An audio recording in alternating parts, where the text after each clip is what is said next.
Hey, I'm Ronnie Walter. Today's video is a little bit different. As we know, we love art supplies, and I just bought some new watercolor pencils. And I wanted to see how they would work. I'm not 100% in love with them, just full disclosure. I think the illustration we did, this little bird, turned out pretty cute, but I don't know. She's pretty cute, and I'm anxious to see what you guys think if you have used watercolor pencils in the past, what your opinion of them is. I've used the Arteza brand watercolor pencils. Not a sponsored video, but it is my true reflection on these as opposed to, these are a more budget-friendly watercolor set. There's lots of colors. So anyway, hang with me and we'll go down this road together and see what we think. So here we go. Behold, a cardboard box. Inside this box is something I just purchased. We're kind of doing an unboxing. And I'm going to test a supply that I've kind of used in the past. Not a lot of success, but I thought it would be a fun thing for us to do together. Okay, I'm going to unbox it. Without further narrative here. Okay, so what I just purchased is this box of watercolor pencils. Now, there are some very good brands of watercolor pencils, like the Derwent pencils that people rave about. They're very nice. I have kind of a bit of a beat up, gnarly set. And they are fine. But I wanted more colors, and I wanted to play around with if it was a good range of colors for me, and to see if we can enhance some of what we're doing or just have a different way of going about using watercolor and using these watercolor pencils. I don't know how it's going to turn out, but why not jump off this cliff with me? So I'm going to open this up. It comes in this cardboard sliding thing, and it has various trays. It comes with a brush. My experience with brushes is they are usually pretty gnarly, but for what we're doing here, for small spaces, this might be fine. Don't know. Doesn't look like a terrible brush. Some of them, right out of the box, like with watercolor sets, are garbage. They should just be thrown away. So we have this little brush. Okay, so we have a nice range of colors here. I don't know what the white one would be for, but we'll see if that works. And then we're lifting this out. This doesn't feel like something how I would store them, but I don't know what that would look like yet. Then we have a second tray, lots of pretty blues, some nice greens. I already know I love that periwinkle color, so we'll probably do something with that. And then bringing out the third tray. See, this isn't very daily friendly to play around with these. I'll have to figure that out. Any suggestions, I'm open to that. That's the second tray. And then our third tray has a bunch of neutrals. There's a silver in here, which could be interesting, and a gold. Might be great for putting little accents on top. So that's the final tray. What I'm going to do now is I'm going to pick out, I want to sharpen these nicely, and so I'm going to pick out, for the little drawing I'm going to do, or the little painting, because we'll be ending up painting with these. I did just a wee drawing of this happy little bird, and so I'm going to pick out colors that I think I'm going to like in here, and then sharpen those. I will not bore you with hearing my electric pencil sharpener, so I will be back. Okay, so I have grabbed a range of colors out of this pack. First thing I want to tell you is this is kind of cool. They are triangular. They're not completely round, so they don't roll, which I think is a good thing. So that's a good thing. As I went through and I was pulling them out of those containers, yeah, that's a big pain. I think I'll just get some small jars and group them by color and keep them that way, because that's just not a thing. Okay, as I go, I've used my graphite pencil to draw on my piece of paper. there's this Their brush. I don't know if I'll use it or not. And then I'm going to use just really basic 8 and 10 round. I'm not using my best brushes because I don't really know how these are going to go. They're fine. I use these a lot. I use them almost every day. So yeah, we're going to get started. And then I also have a kneaded eraser, which I will show you how I'm going to use here, not just for stress relief, but to help my little drawing. So I'm going to move these to the side. I also sharpened the white and the gold. I don't know if that's really going to show up as anything, but we'll see. We'll try to enhance it. If this works out, great. If it doesn't, I have 72 pencils that I may not love. Okay, so here's my little drawing. I just did this really fast. Let me grab my glasses so I can actually see while I do this. Okay, so I drew this very simple little bird holding this flower. And what I'm going to do is I am going to erase this a lot. So I'm just daubing at my pencil. I like to use a minimal pencil because then I don't have to deal with it much later. So basically I'm making it disappear. You probably can't see this anymore, but I can. It's enough to have the structure of my little bird there, but without having to muck it up with pencil lines. Okay, and we're also going to use line. We're going to use my favorite marker afterwards. We're going to outline this and do the cute line work. So if the painting doesn't look nice, the line work will freshen it all up. Okay, so I'm going to start with the bird. So my intention here is to have a gradation and sort of multiple colors. So inside the bird, I'm going to do, I think I'm going to do these three, kind of a darker blue, this lavender, and then this darker blue. I think I'm going to start with this and move my way down. Okay, actually I can take that whole eye off there because that's going to be a line. Okay, so I'm just going to start drawing. And I'm going to tell you my impressions of this product. These are not the highest end pencils, but I wanted to test sort of a not high end one and see how it compares to the Derwent, which are really lovely. I mean, they are kind of the state of the art, but they're also kind of pricey. And, I believe in buying quality materials, not that I don't, but I also like to see if I can go with a more budget-friendly product, then hey, what's wrong with that? Nothing. Okay, so I didn't really finish off that wing, but I will now. Okay, so I am bringing in that pale blue, and then I'm going to go into the purple soon. I know there's various ways of doing this, but we're doing it this way for this purpose. Okay, so we've got a fair amount of pigment, if you will, on there. I'm going to go in now with this lavender and sort of go over parts of it. That's a pretty color. Very pretty. It's very soothing to just color. And hopefully this will all magically become a watercolor painting. I guess we'll find out. Okay, so I do like kind of bringing that in. I really don't know what this is going to look like. We'll find out. Okay. And then I'm going to come back up in here. You can get pretty precise in here, which I guess is good. Watercolor is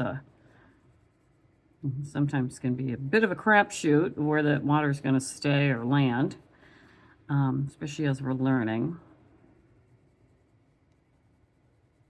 I do like bringing that in there. So I'm using kind of circular-ish strokes because I don't want to have like a pattern showing up, so I'm really kind of drawing in circles.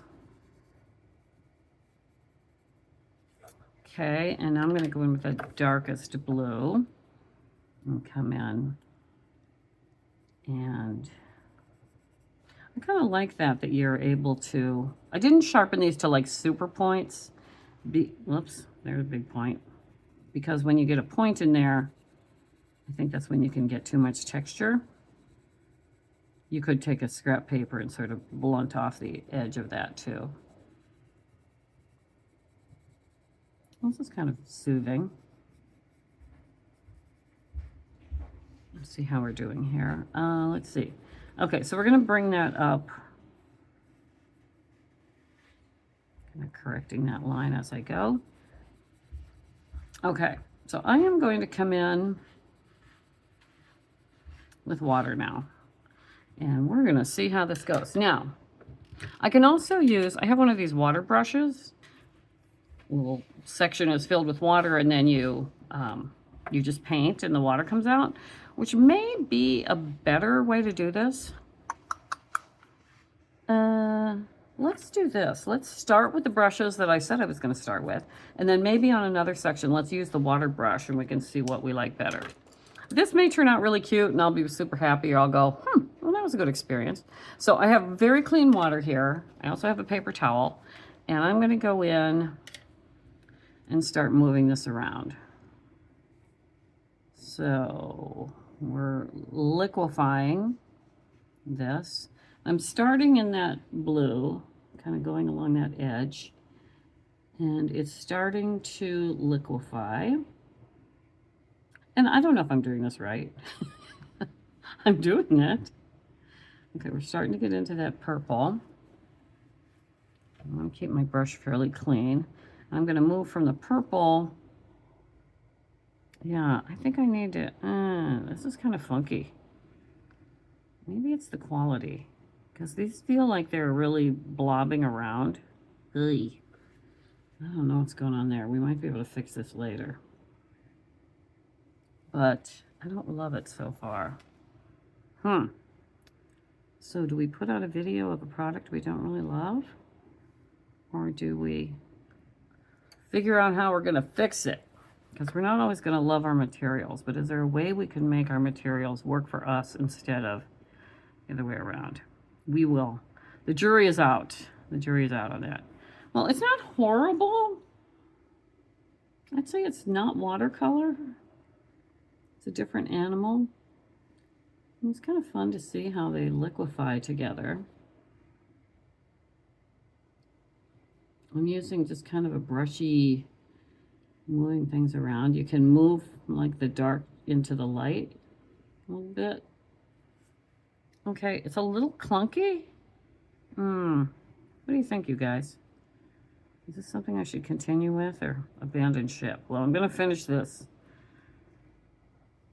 bird, but I think I'm going to have to go in with this after it dries and see what happens, because this is a little funky. All right, we're moving on.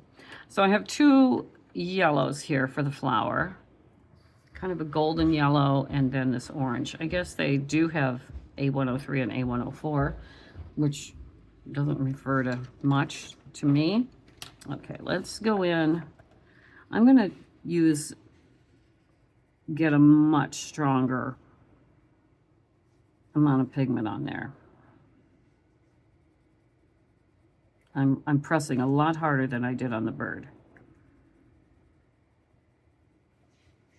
Okay. I keep thinking I have to wait and let that dry. I do not. Okay, and then I'm coming in with the orange to put a little more on there. And again, I'm pressing harder. Still using those circular strokes. Okay, that looks cute now. Oh, the other thing, we might as well do her beak. I just assumed she's a she. We don't know that. Okay, and then we'll just do the yellow on her beak. Okay, here we go. Let's use the water brush. See how that goes. We're learning together. Okay, sometimes you gotta squeeze it a little bit to get it activated. So we're moving that around. There's a lot of water coming out of this brush, which I don't think is a terrible thing.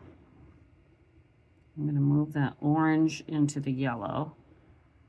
Okay, I don't know what our experiment is telling us yet. I think more Yeah, it tends to want to lift a little bit. I don't know, you guys. Do we love it or do we not love it? Okay. All right. You know, this is fairly dry now. I could probably come back in. In fact, I'm gonna just hit the edge of this with the water brush because it's still kind of brushy. Okay. Well, okay, let's do her tail feathers. And so with this one, I'm going to use a pink, a mauve, and kind of a warmer red. So that's looking pretty cute. The flower's looking pretty cute. So I'm going to do the tops of her tail feathers in this pink. And I'm going to lay down a lot more pigment than I did on the bird body. I'm trying to think why I would use these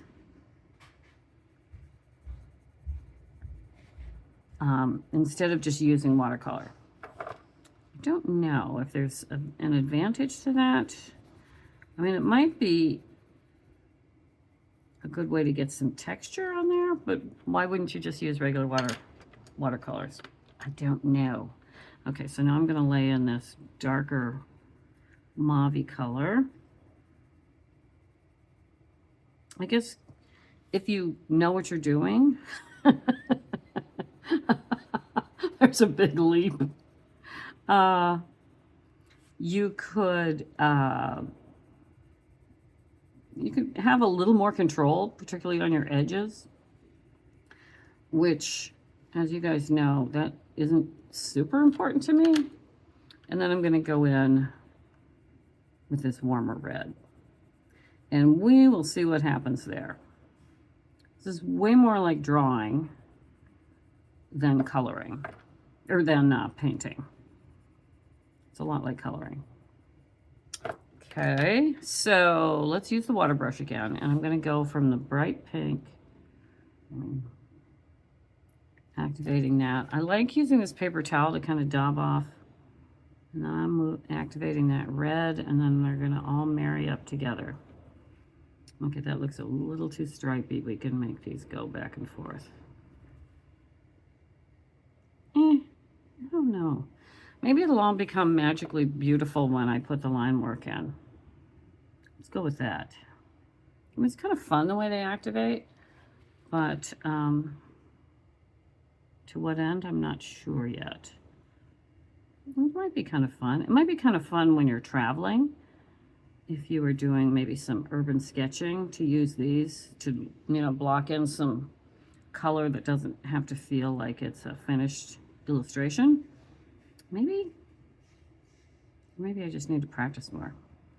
What do you guys think so far? That sounded very Kermit the Frog like. What would Kermit do? Okay. Let's do sort of a turquoise story in that wing. We want it to look different enough from the from her body. So let's just start here, and I'm gonna really hit this with the pencil. I'm not sure. I thought these would be kind of a fun alternative, but I'm already sort of missing. I hope it don't sound like I'm super negative on these things. Maybe it's the quality of these. Maybe it's the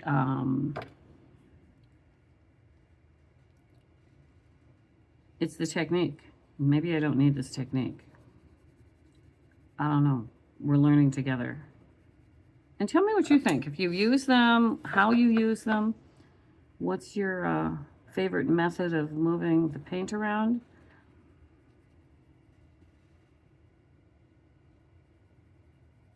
Still with that circular motion. I'm trying not to get any texture in there because I feel like on the body of the bird, it was a little funky. Okay, so we're going to go in.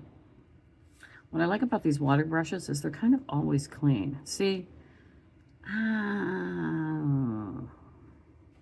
I I just don't think I'm a fan.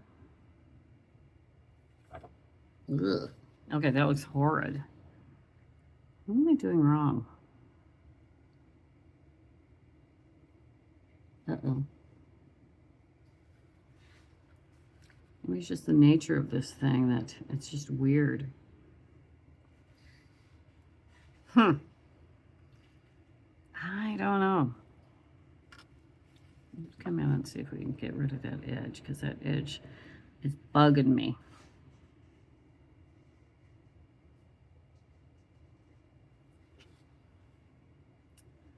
Well,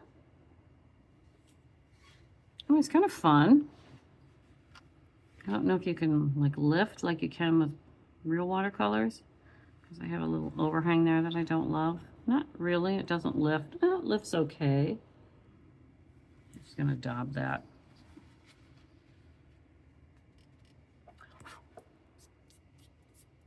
And they seem to be crumbling on me. Various things are happening there. Okay. I'm gonna, since we're in total experimentation mode, I'm gonna go in and put more pigment on top of there, which doesn't feel like it's letting me, yeah, I guess it is. Okay, so I'm really pushing to get more color on there. Will this work? We don't know. I don't think these have, this brand at least, has the intensity and the pigmentation of a Derwent. I wouldn't expect it would, but I kind of expect it a little better than this. Okay, I'm really coming in with this purple. Let's see what happens. If I can salvage this thing. It's kind of actually pretty. It's not a horrible transition from one color to the next. So I'm pushing fairly hard. Let's go with that last blue. This may have been too much of an intense blue, but we'll see. This is the beauty of art, and this is kind of why I like working small. And they're just little tiny mistakes if I don't like them.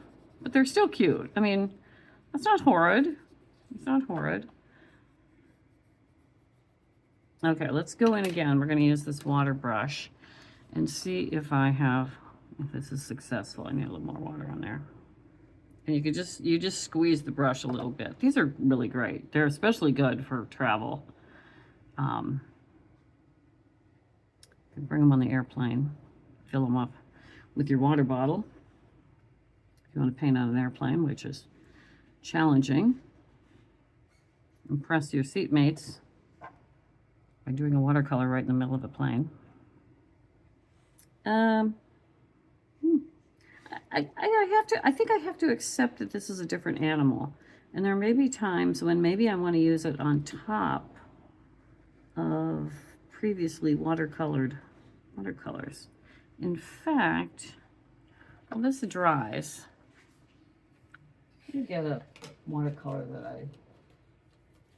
I have a wee stash here that we could go in and play around with.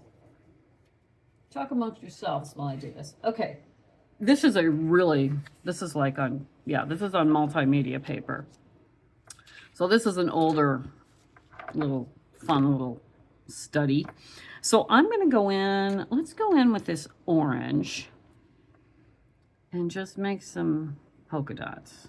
Let's do that. And see if on top of watercolor, I don't know I mean, it's cute just adding those polka dots, but if we add water to those, does that make it cuter?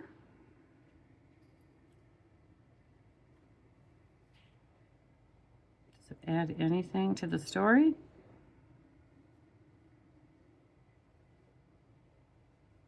I don't know. That might be a, especially if you, you know, there's obviously 72 colors in here. If you wanted to come in, let's do this. Let's take this mauve color And think about adding, say, like if you wanted to add a shadow. So we're basically adding a little extra on the side there. Where's that other?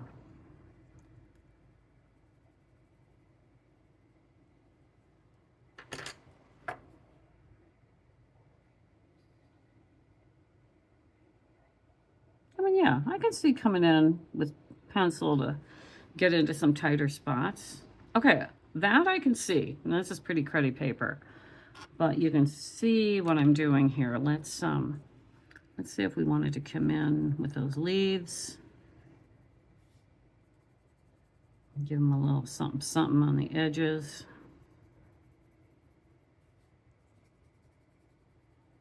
Okay, let's activate that.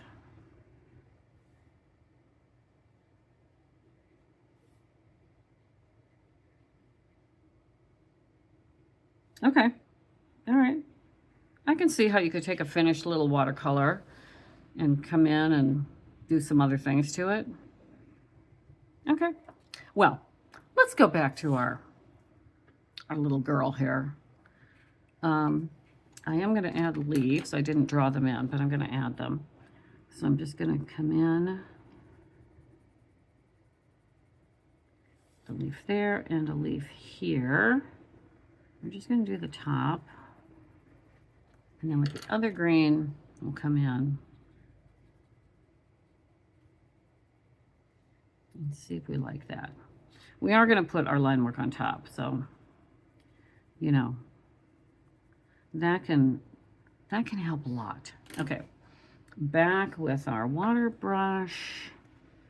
Let's bring the light into the dark. And the paper I'm using is the Blick cold press watercolor paper that has I like this paper because it has less texture than a traditional watercolor might have. Okay, you know, it's kind of pretty. Is it? Is it, Ronnie? Okay, the last thing I'm going to do before we do line work is I'm going to come in with, I want to ground her a little bit. So I want a brown. Yeah, these don't have names on them, so let's just grab a brown. Okay, so I'm just going to put just like a little, okay, that's kind of ugly. All right. We're going to try another brown. Let's go with this one. Yeah, these are really hard to get out of the little trays, especially when your fingernails are. All right, try that. Okay, so I'm going to come down and just let that do a little gradation off the end.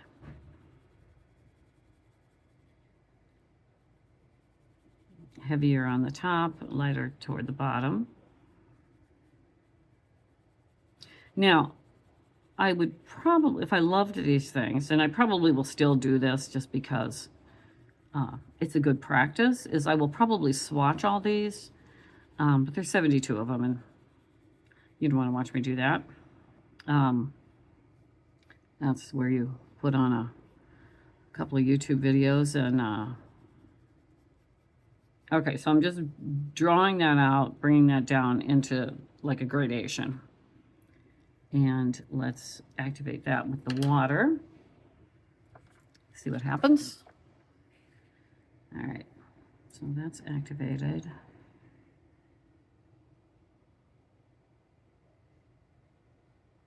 Yeah, I can see that. Not the color I would have chosen, but yeah, I think I could do that better with watercolor than with these. Yeah, I'm not sure if I would do an entire piece of artwork with these, but I like the idea of what we did here is to go in and kind of zhuzh up a few things. While we have this out and that one's drying before I do the line work, let's try this gold pencil and see if we can get, oh, that's pretty metallic-y. I'm not sure if you can see that, but it's got a nice metallic sheen to it. I don't know why you'd activate that with water. If you just wouldn't put, you know, if we wanted to come in and just do some enhancement with gold that would give it a little shimmer.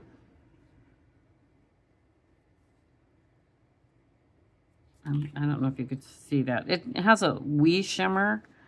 Probably more so on this paint you can see it.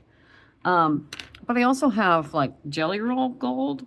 And if I can possibly make this work, because Jelly Rolls are famous for not working very well. I'm just going to use this scrap paper. Okay, we got gold on here. Let's see if we used gold, if it would give it more shimmer. Yeah, it's not going to write on that very well. Anyway, okay, so that live on the air doesn't really work, but I can see a gold shimmer in there, which I can see would be kind of cute. And since we are experimenting here, let's go in with this white pencil and see what that does.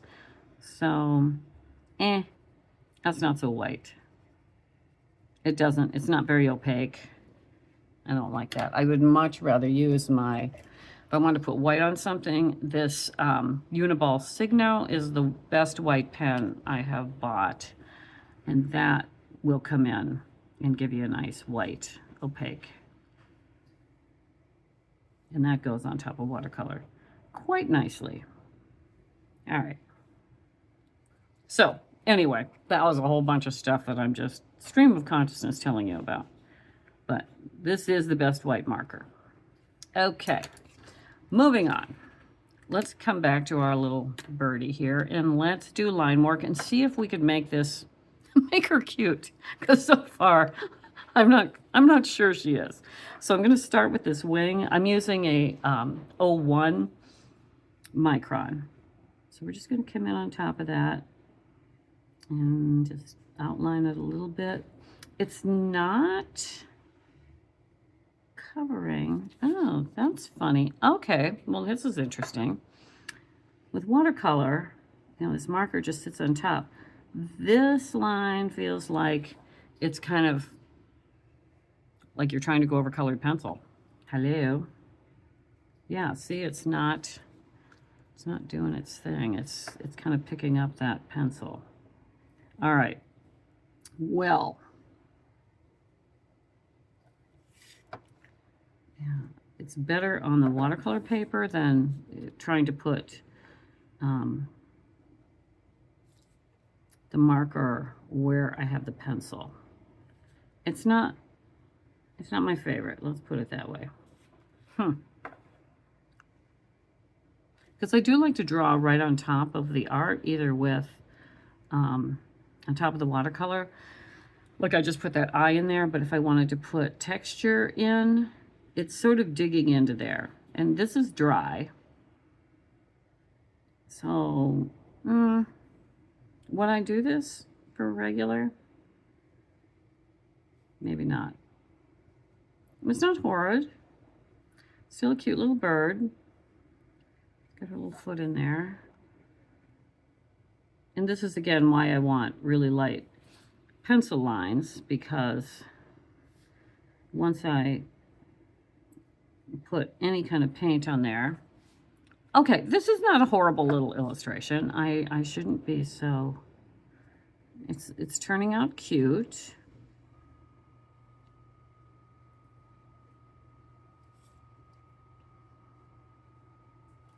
I don't know. I mean, I just love to draw so much that I could pretty much draw with a stick in the dirt and I'd be happy. Don't give me a stick and dirt. Because I won't be listening to you. I'll just be drawing. Okay, so then her little stem is going to come out there. I'll come in with her leaves. I mean, this is helping. This is helping. I don't think, just an entire illustration, I don't think you can, I don't think this is the purpose of these. I would use them as an accent and not as the medium. Like this would be a one of those art supplies that would be nice to have, but not necessary to have. Okay, let's just do a little. What you really want, decent paper,